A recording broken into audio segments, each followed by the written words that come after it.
Ramaya Ramabhadraya Ramachandraya Vedase Raghunathaya Nathaya Sitaya Pataye Namaha. Uttarakhand, chapter number 54. Rama asks Lakshmana to leave Sita in Valmiki's ashram. Recitation begins now. The princes were all waiting with a poorly heart when Rama, with dried countenance, addressed them, saying, "May good betide you. Do not act against my desire. Hear what the citizens have been talking about me and Sita. The citizens, as well as the inhabitants of provinces, have been showering censures upon me. I have been pierced to the very vitals by those accusations. I have been born in the illustrious family of the high-souled Ikshvakus. Sita has been born also in the holy family of the great Janaka.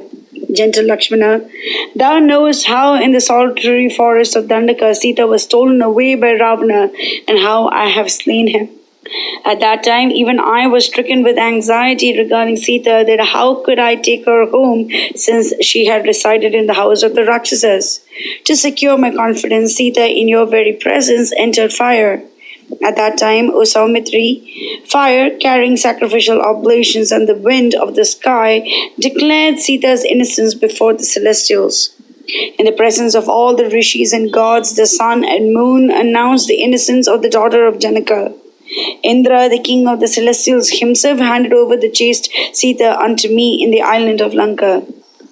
My mind knoweth Sita as chaste forever. So at that time I came back to Ayodhya with Sita. But now a great sorrow consequent upon the censure of the citizens and villagers hath pierced my heart. He who is notorious on this earth, and as long as that notoriety remains current, is classed amongst the vile. Even the celestials speak ill of bad name, whereas fame is adored in all the regions. Therefore the high-souled exert their best to acquire reputation. O foremost of men, what to speak of the daughter of Janaka? I can renounce even my own life and yourselves in fear of a bad name. Do ye therefore perceive into what great abyss of sorrow and ill fame I have fallen? Up to this time I have never experienced such a mighty grief. Do thou, O Lakshmana, next morning, ascending the car driven by Sumantra, take away Sita to another country. There is a picturesque hermitage of the high-souled Valmiki situated on the Tamasa on the other side of river Ganges. Do thou, O delight of the Raghus, soon come back, leaving behind Sita in that lovely place. Do thou carry out my words. Do thou not speak anything regarding Sita's banishment. O Saumitri, if dost thou request me to desist from this, it shall be the more unpleasant unto me. For my life and arms do ye not proffer any request unto me regarding this. If so, you shall only endanger my well-being, and I shall ever regard you as my enemy. If you obey my behest, do ye honor my words now. Do ye take away Sita from here.